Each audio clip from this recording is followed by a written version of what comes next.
Okay. Well, welcome to the Rainbow Series 2023 Unstoppable, because that's what we're showing. That's how we're showing up in 2023.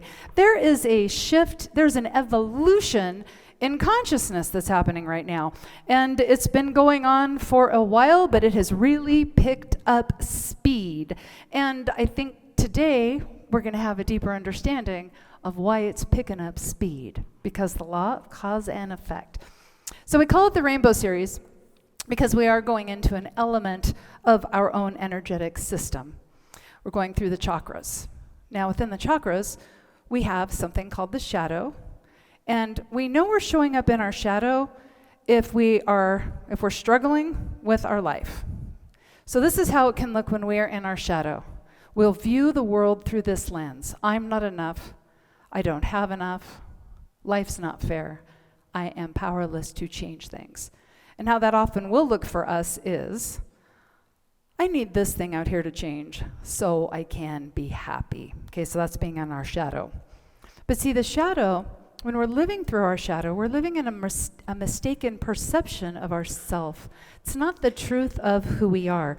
It is a wound that needs healing. Okay, so the wound is the place where the light enters in, and it is grace that brings that path to healing then for us. So being unstoppable, it's really about learning to manage our shadow and our grace, and it's learning to manage how we choose to show up in this world, how we choose to show up in our day every day. Are we showing up as our authentic self? Are we showing up in our with our divine identity? Are we showing up with the qualities of the centered self? And so here's one of the ways we know that. No, it's not there. Okay, we'll go back. We'll see it in a minute, the qualities of our centered self. Now, there are a lot of ways for us to learn how to show up as our authentic self. Lots of ways. But here we're at Unity. So we're using the Unity principles, which we read at the very beginning of service. And the Unity principles are based on the universal laws. And so we use the universal laws also. Now, the thing about the Unity principles and the universal laws is they're meant to be put to practical use in our life every day, right? We don't have to go on a mountaintop and study them for 10 years, right? We need something to put to use in our life now because, there's laundry to be done, there's nails to be hammered into walls, there's all kinds of things that we are doing in our life every day. So we need to be calling forth our divine, authentic self into this life that we're living here. We don't need to run away somewhere to find that divine within us. Okay, so we are using our principles because it's a practical way for us to show up in our life as a mystic.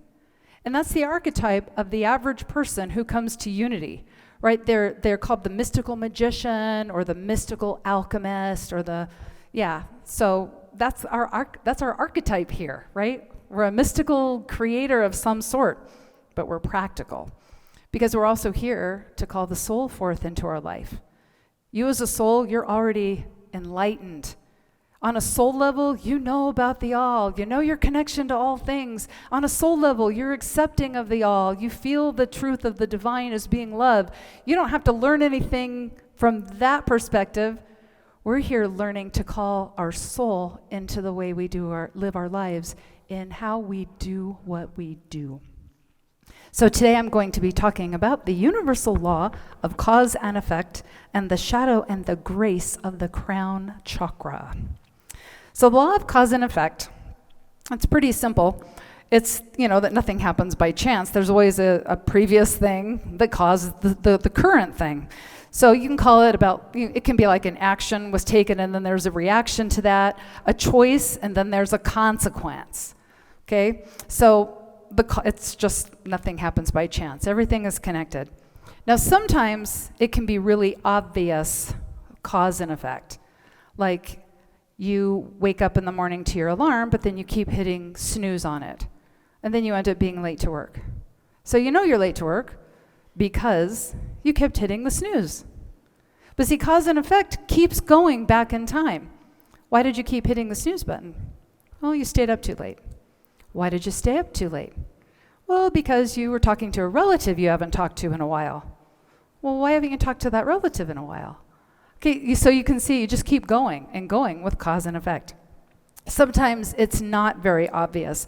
Maybe you wake up in the morning late, but the electricity went out. So it wasn't your fault. The electricity went out. But why did the electricity go out? Right? Was there high winds? And so Edison shut off the electricity in your grid? Or did a car hit a power pole? I mean, we don't know. Okay, we don't know. So nothing happens by chance. Everything is connected. We just don't always see the connection.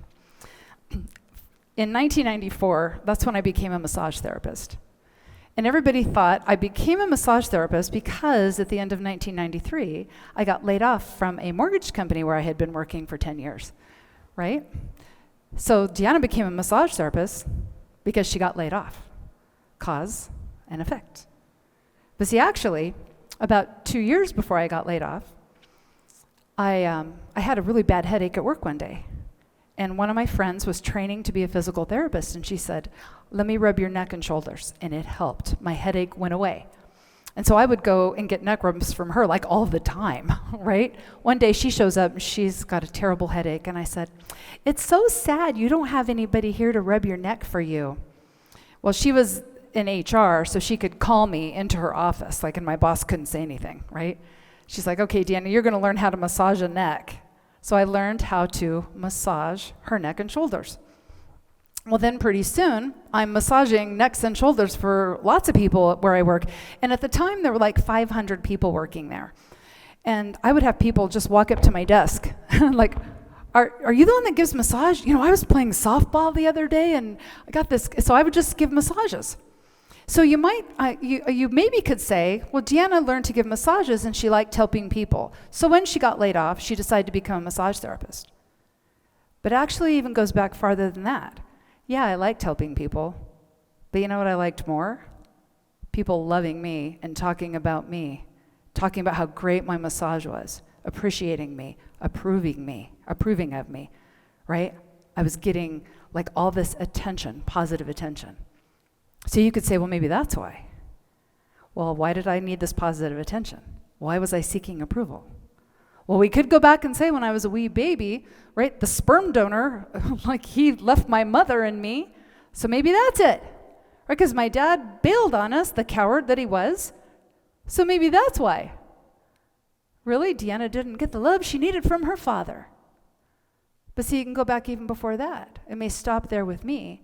But why did my biological father bail? My mom had to handle single motherhood. So you can see cause and effect. Boom. It just goes back forever. So why is this important? Because you are not a pawn in life. You are a player. I used to use the excuse, well, my daddy left me, so I've got all these daddy issues. My husband knows about those. Right? I used to use that as an excuse. I was a pawn. But see, the thing is that every condition in your life right now is a result of someone's choice. Maybe it's yours, or maybe it's the result of somebody else's choice, and your life just happens to intersect with theirs. Okay, when the pandemic happened and we were all shut down, it wasn't our choice, but our lives all intersected with the choice makers. Okay, so this is important to know. We are not pawns in this game of life. We are players. And no matter what, if we go into the blaming and complaining game, which that is easy to do. And in fact, sometimes things have happened in our life, and if we blame and complain about this condition, other people wouldn't even blame us for blaming the condition because it might have been a pretty bad thing that happened. But the thing is if we go into blaming and complaining, we'll start spiraling and we'll be lost. We'll be lost in that. We are not pawns in this game. We are players. We get to decide how we show up. Starting now. Don't even worry about what you did yesterday or what you did this morning. Starting right now. Just pay attention. How do I want to show up now? There's a saying. It's a biblical saying, but I need to keep going there. I rewrote it for unity. The sun shines on us whether we are living life through our shadow or our grace. Right? The sun's still going to shine on us. The sun's not going to punish us. The sun doesn't pick and choose. And it rains on us whether we are choosing our highest good or not. Okay? That's what's happening. Sometimes in our life, we cannot escape difficult conditions. Sometimes you get those lemons, and it's not your fault. It's not your fault, but you still get to choose. We always get to choose. We can play the blame game, or we can play along with life. Also, we want to think about when we are thinking of cause and effect, it can feel like there are outside forces opposing our good. It can really feel like that.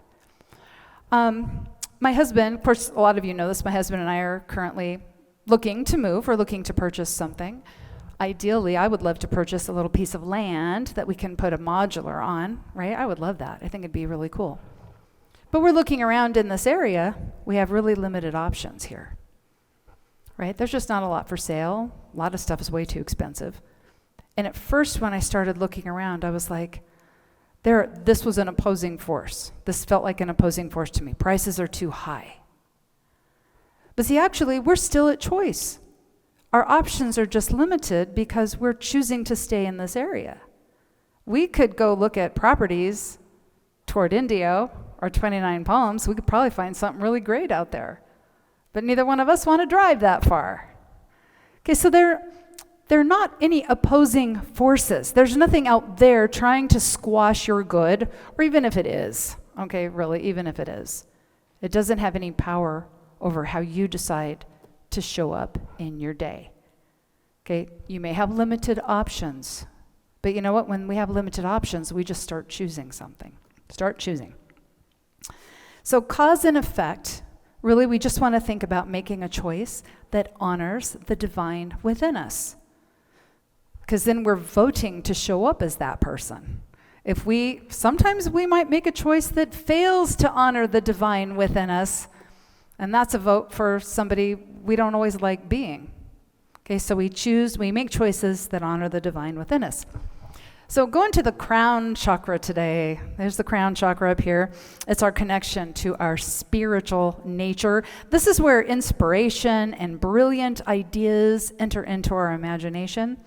And it's through our crown chakra that we learn that we have the capacity to live in tune with the infinite. And this is how we are bringing our divinity into our humanity and into our life, and living in faith instead of fear. Now, the shadow of this chakra, this is a rough one. It's postponing our good. Postponing our good. This could actually kind of be called laziness, sloth. I look at it as spiritual laziness, but we are postponing our good when we are in this shadow because we want things to happen in our life in the easiest way possible. And in fact, if someone would just do all the work for us and we could reap the benefits, that would actually be the best thing. Okay, that's what happens when we postpone our good. We spend more time imagining something than we are creating something. And this is because when we're living our life in our mind and in our imagination, we don't have to pay the consequences of that choice. Like if you imagine joining the Peace Corps, like you can even walk around and tell people, yeah, I'm going to join the Peace Corps. And people might be like, oh man, that's a very admirable thing. And you can like have people talking good about you, but you're not actually reaping or living the consequences of that choice until you go down and sign up to join the Peace Corps and you go on the plane and you go off someplace where you're helping someone in another country. That's when you're finally living in the consequence of that choice. But if you're just imagining it and telling people, you're not in the consequence of that yet. So we spend more time dreaming and imagining than we spend doing. And anything that we actually do, like we'll do what we feel like doing. Okay, when we are postponing our good, when we're in this shadow, we're just going to do what we feel like doing. It can't take too much effort on our part. Like, we'll just put it off. We'll put it off. So our shadow of our crown chakra, postponing our good, I'm going to put this another way. This is the shadow of tossing away your life. This is the shadow of tossing away your life. And this is some major league stuff here. Because Source inspires you to do something. Source inspires you with an idea And it could be about creating something amazing in your life, but Source also inspires us to take care of the practical things in our life. Or if we're in some kind of crisis, Source is there inspiring us. That power that creates worlds is seeking to work through us, as us, for our good. So we're calling forth greater good. And if we're in our shadow, we're saying, no thanks. That looks like too much work. I'm kind of tired right now.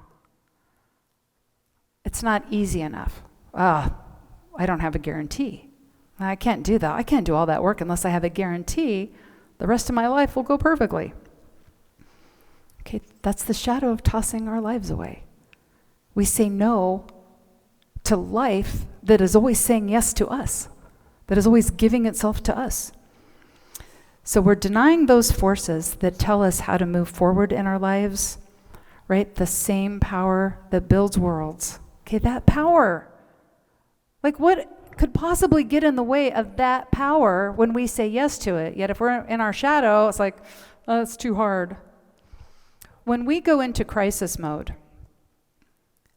that power comes to us, is working through us to help us get through the crisis. It gives us the solutions for the healing, the solutions to move forward. And these are practical solutions. Okay, get off the computer. Stop blaming and complaining. Go for a walk. You need more rest. Drink more water.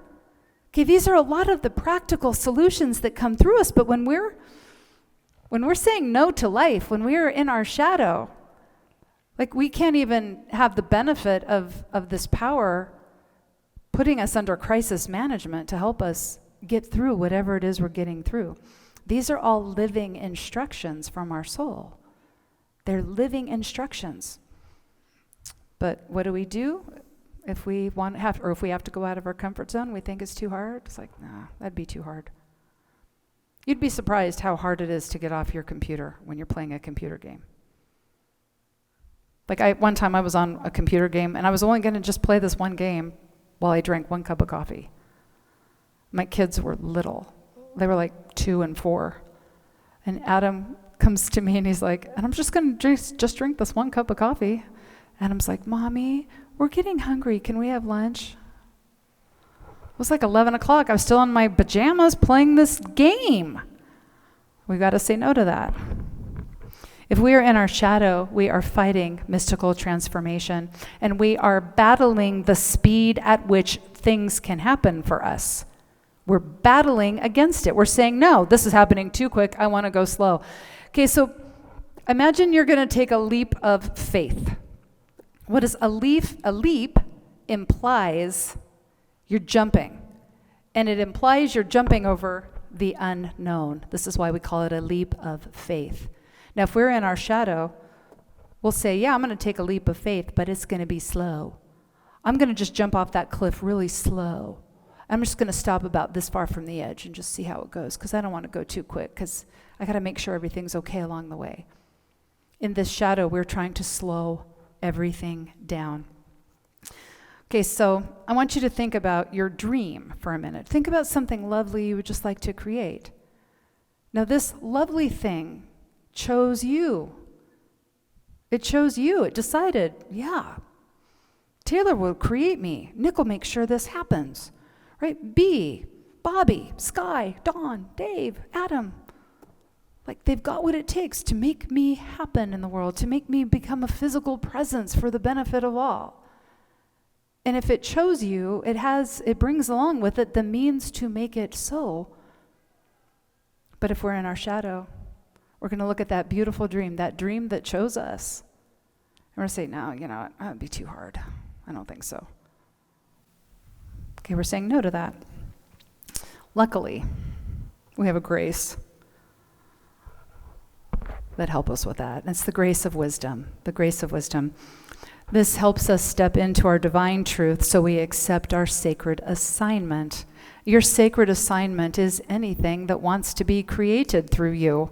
Your sacred assignment is showing up in your life and saying yes to life. Your sacred assignment is doing your best with what you've got right here and now, right? It's doing what you do and just doing it. Do it like you know what you're doing, even if you don't yet, right? Because remember, God doesn't call the qualified, God qualifies the called.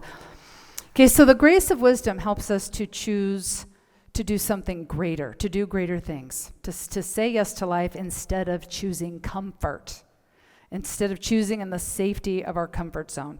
Okay, we choose to do something expansive. Okay, so now, if we're in the grace of our 7th chakra, we are in all the graces. We are in all the graces now, and we are lit.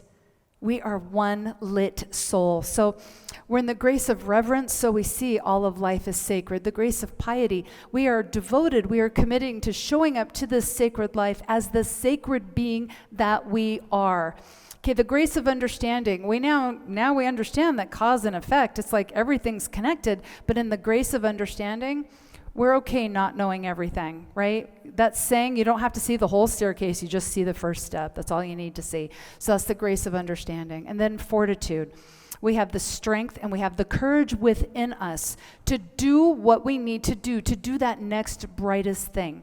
The grace of counsel. We follow, this is from the throat chakra, we follow divine direction. We follow divine direction and just keep doing the next best thing. We go into the grace of sacred knowledge. This is where we get a reality check, that the nature of the divine is love. The reason the nature of the divine is love is because God is all things, everything that's ever been and everything that's yet to be. And that means everything that exists within this all, which is everything that's ever been and everything that's yet to be, it's all part of the all. And so the all sees everything as a divine expression. And because the all is sacred, everything is sacred. And so all things are sacred that have ever been created. And so even a person that we may look at some person, we decide we don't like how they eat, vote, pray, or parent. And we want to reject what they have to say. But see, the all, that never happens because the all accepts all as sacred. So when we are in the grace of sacred knowledge, we also, why would we argue with the all? Right? I know we like to argue with the all, but we understand that because all is sacred, even if there is someone we want to reject, we decide instead, okay, I see the sacred within them. I see that spark of the divine in them. I don't even know how God's at work in that person. I'm not going to worry about it. I'm just going to come over here and do my own thing. Okay, so there's the grace of sacred knowledge. And then we get into the grace of wisdom. And the grace of wisdom here, this is where we consider our choices and our consequences. We know, we've learned this, that there is pain in our life. But when we are making wise choices, when we are making choices that honor the divine within us, it lessens our suffering and makes us more solution-oriented. We don't worry about making only safe choices. We're choosing to do greater things. We're choosing from faith and not fear. Now, this is why this evolution of consciousness seems to be speeding up right now. Because things are moving fast and furious. Things are happening. Life has started to expand. Life is expanding. Life is about expansion. Life is always about change. And we are in this spiritual revolution. We're seeing that nothing will ever be the same again. Nothing can ever look ordinary again. So here's where we want to stop battling the things we're afraid of. Here's where we want to stop battling against the things we don't like or the things we want to reject. We don't want to wage war on things because that pours the attention of war and battle into something. This is why the war on drugs just made drugs worse in our country. And that's not a spiritual saying. That's like, you can actually go and research that. Like, from the start, when the war was waged upon drugs, it actually got worse in our country. We want to focus on the things we love. We want to focus on expanding the good, not pouring a bunch of attention and energy into what we don't like.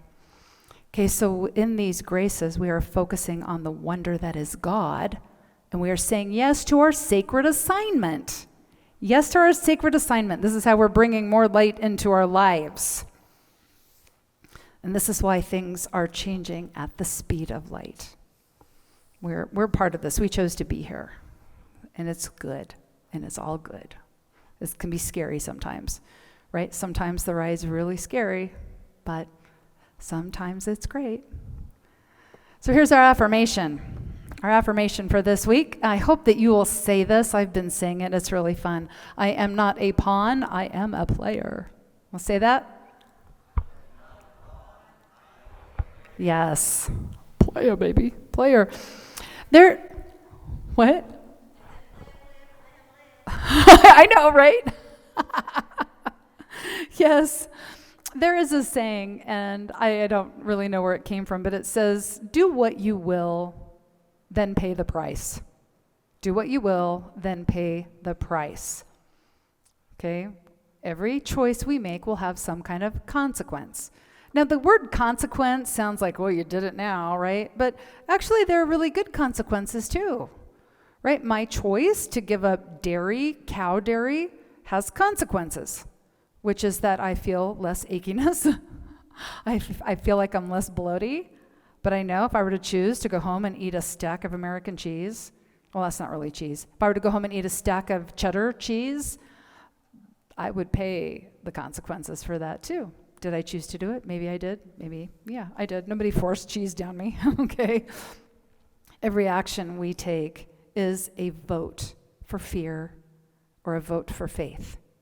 Every action we take is either a vote for our excuses or it's a vote for being the powerful creator being that we came here to be. That's what we came here to do. We came here to be the powerful creator being that we really are while we're using a body. The body in this physical life, it gives us a challenge, but it by no means stops us from being the powerful creator being that we came here to be. It just is, it up-leveled our game is all it did. It up-leveled our game. We've gone up another level. So this week, let's do this together because, right, power in numbers. Ask yourself this.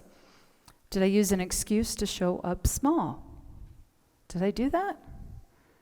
Did I choose for less than, right? Did I choose less, right? Did I choose easy instead of greater? And we want to pay attention to this. Are we in our shadow? We know we're in our shadow if we're blaming anything out there. And even if we're blaming ourselves for something, really, blame doesn't do anything for us. Let's come up with a solution, right? But if we're feeling, I'm not enough, I don't have enough resources or support, I don't have any great ideas, right? Life's not fair. Other people have all these great ideas, and I'm just sitting here wishing I had a great idea. I'm powerless to change things. I need somebody to ride in to the rescue and fix things for me so I can be happy. And it's okay if we go into our shadow. It's okay. Because it's just a part of us saying, hey, shine some light on me. I'm so tired. I'm so tired of hurting. I'm tired of being the wound. Shine some light on me. It's just we're in a mistaken perception of ourselves, and that's all it is. Then, of course, I always go to the unity principles, and I think I've told you this, usually just by the time I can get through the second one, I'm already feeling better.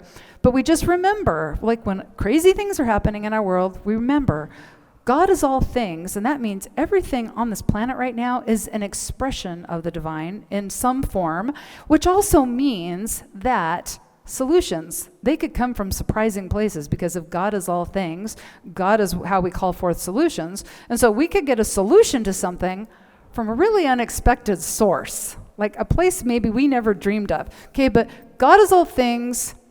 I am an expression of God. Okay, and so do this with me. God is all things. Wave your hands around. God is all things, and that means me. God is all things, and that means me. Right? We're inside of that allness, which means we can receive those brilliant ideas. And you know, sometimes that brilliant idea is just get some better sleep. Go to bed a little earlier. Call so-and-so. Go for a drive. Right? Take it easy. Get busy. Right? It's going to be practical. Okay, remember those ideas. They're practical ideas because they're not telling us everything to do at one time in our whole life. It's telling us the next thing. And the next thing is going to be practical. Maybe out of our comfort zone, but it will be practical.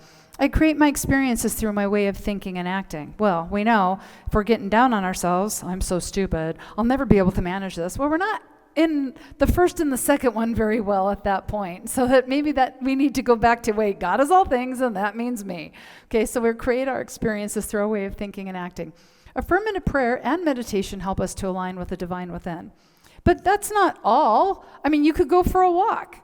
I mean, there are probably many things that you could find for yourself that align you to your inner being. Maybe you want to write a poem. I don't even know what you would do, but there's many infinite things that you probably could do and enjoy, and it would align you with your inner being. And then learning these principles is not enough. We have to live them. Being inspired does not mean we're being transformed, right? We can be inspired and talk about things till the cows come home. We can get with all our friends and talk about how inspired we are and how amazing all these principles are. But then if we go home and see ourselves outside of God, we're limiting God, we're limiting how God can work through us, so we're not actually putting this stuff to work. So the unity path is about getting inspired and then taking an action and then experiencing the transformation. See, we don't create heaven on earth just by being inspired. We also have to do the next best thing. We don't expand our territory. We don't do greater things. We don't call forth greater good into our life if we're not playing the game of life, if we're not playing with life, if we are not participating with life. Bystanders don't create anything. Bystanders sit and wait for something good to happen, but then they're at the mercy of, outside events and conditions, right? Players are not at the mercy of life because we are playing the game of life. A player makes the choice that honors the divine within them, right? A player does the next best thing to demonstrate the good, because that is how we are creating heaven on earth. So, until next time, remember, you are divinely designed to be doing all of this. You were created in the image of a powerful creator, the creator that creates the all. We create the same exact way, except in our lives, right? In everything you do, you are blessed, and so it is.